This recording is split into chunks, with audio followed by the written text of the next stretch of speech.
Welcome to the Salmon Runs YouTube. Enjoy the video. You begin by opening your Google account settings on the device where you're signed in. You need your phone nearby with an active SIM so texts or calls can be received.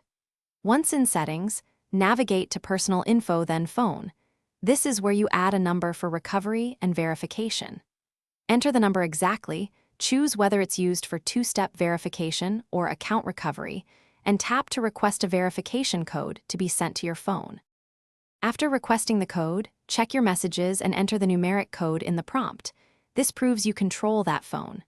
Once verified, choose how Google may use the number, for alerts, password recovery, or as a two-step method.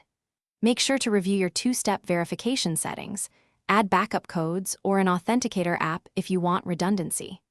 Also confirm which devices are trusted so you don't get locked out on a primary phone implicitly trusted. Finalize by confirming the number shows as verified in your Google account and that the intended uses are checked. Then test the setup by triggering a sign-in or recovery flow on another device to ensure codes arrive.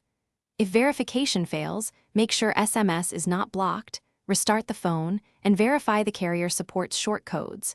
Alternately, request a voice call or use backup codes. If problems persist, remove and re-add the number, or try a different device to. Thanks for watching. Consider subscribing if we helped you.